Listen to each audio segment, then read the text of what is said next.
The South Carolina Hall of Fame was founded in Myrtle Beach in 1973 to recognize and honor contemporary and past citizens who have made outstanding contributions to South Carolina's heritage, history, and progress. I dream of a day when any American can launch into space and see the magnificence and grandeur of our home planet Earth, as I have been blessed to do.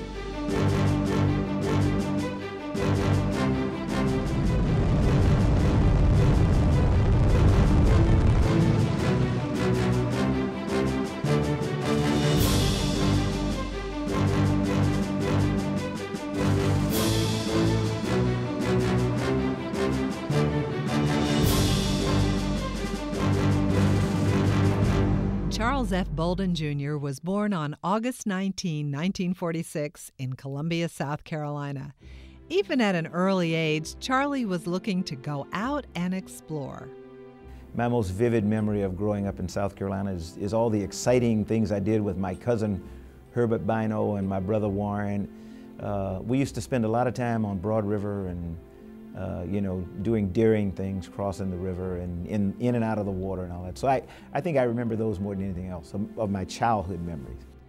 After graduating from C.A. Johnson High School in 1964 and the United States Naval Academy in 1968, Charlie Bolden entered the Marine Corps and flew more than 100 missions during the Vietnam War in the A-6A Intruder.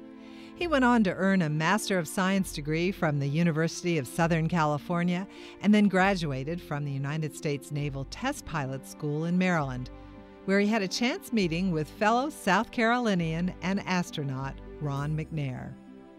Ron came in with a group of the other first group of space shuttle astronauts. They flew up for a reunion, test pilot school reunion, came in their sleek-looking T-38s, and that was the first time I met Ron, and we started talking, and I learned he was from a place called Lake City. I had never heard of Lake City, and we started talking about it and found I was 42 miles away from Columbia.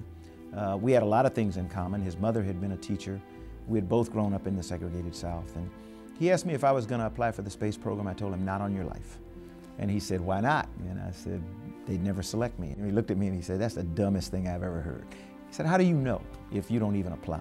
And so he kind of goaded me into putting my application in for the space program, and I subsequently was nominated by the Marine Corps, went down to Houston for a week of interviews and evaluation, and got selected in the second group of space shuttle astronauts. So that's how, it's because of Ron McNair that I applied for the space program and then subsequently got selected to become an astronaut. Charlie Bolden came in 1980 to JSC. He was the second class of astronauts that came for the shuttle program. Unlike Ron McNair, though, he was a pilot. So when he came in, he knew he was going to be piloting the space shuttle and at some point commanding some missions. Charles Bolden flew 4 historic space shuttle missions from 1986 to 1994. His first mission was STS-61C, where he was the pilot of the space shuttle Columbia. Any flight on the shuttle is spectacular and sort of like a dream come true. The first flight's really special because you have no idea what to expect other than what your experienced crew members tell you. It was special being on Columbia, being from Columbia, South Carolina. And it, for a number of years after that flight, every time I would come home, it was a big deal.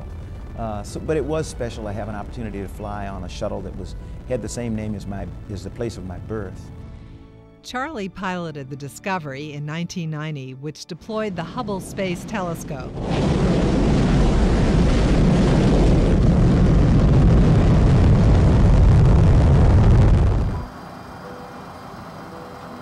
I see you coming up. His third mission was commander on the Space Shuttle Atlantis, with the first Space Lab mission dedicated to improve our understanding of our climate and atmosphere. His final mission was commanding the Discovery again on the historic first joint American-Russian shuttle mission in 1994. People always ask of the 4 flights, which one stand out? I flew twice on Discovery, once on Columbia, once on Atlantis. Every flight was distinctly different in the purpose of the mission. I don't have any single flight that I consider to be the best. I have to tell people, though, your first is always really impressive. Hubble, goes without saying, was mind-boggling, especially in light of what Hubble has done for the understanding of our universe. You know, Atlas, my third mission, stands on its own as sort of an early precursor to helping us understand our climate and what's going on here on this planet. And then I knew that STS-60 was going to be my last flight because my family and I had talked about it, and so we had decided that that would be my last flight. So it was a particularly tough mission to get ready for because every evolution we went through I knew would be my last. That was kind of made it emotional. President Obama nominated Charles Bolden as NASA Chief Administrator, and after Senate confirmation, he became the first African American to head NASA on a permanent basis. 2, 1. Booster ignition and the final liftoff of Discovery. A launch is incredible. I just wish everybody in the world, but particularly every American, could see the fruits of their tax dollars that goes to NASA. I wish they could see the result, you know, in the power and just the overwhelming power and emotional experience of a shuttle launch.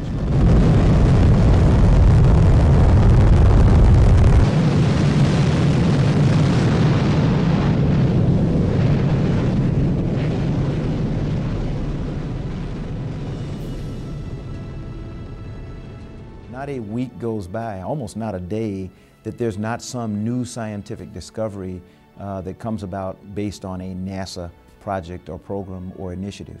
It's an incredible place to work, and it's probably the best job in the world, being the NASA administrator. I have a little bit more than 17,000 civil servants and about 40,000 contractors that we call our NASA family. Could not be prouder of their achievements and everything. It makes me wake up every morning rushing out to go to work because I'm excited about what we do, because we make a difference. We do very difficult stuff, very difficult and challenging things that are risky because everybody else can't do them, and we do them very well. You know, his legacy is his involvement in the first stages of the Shuttle Mir program.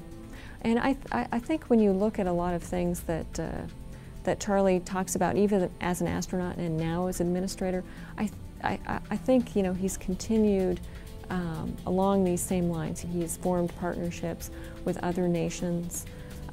He knows that we're not going to get beyond Earth orbit any longer by ourselves. It's just too expensive. And I think that he sees the value of commercial spaceflight. I think, you know, maybe in 15, 20 years when we look back, his push and his efforts for commercial spaceflight may pay off. That may be his true legacy when we look back on that time. I hope people will be able to look back and say, you know, he was the administrator at a time of great challenge, and he was successful in convincing us that we needed to stay the course in exploration and investment in the future, in technology development and innovation and education. That for my home state of South Carolina is a message I'd like to get to people. We cannot give up on education. You know, it's always an easy target. Nothing that I have done in my entire life since leaving C.A. Johnson I would have ever imagined. And that's why I tell kids all the time, you know, they say, what should I take if I want to be an astronaut? And I tell them, forget about being an astronaut. Study as much as they can now. Try to make sure that they get a good, sound basis in math and science, because no matter what they're going to do, it'll serve them well. I tell them the most important thing is to get into something about which you can be passionate. Because then they'll be good and they'll be successful. And you know, I never dreamed I'd be doing anything that I've done, but everything I've done, every step along the way, I've been very passionate about it, and it's allowed me to be with people, to be influenced by people, but also to influence other people and try to make their lives better.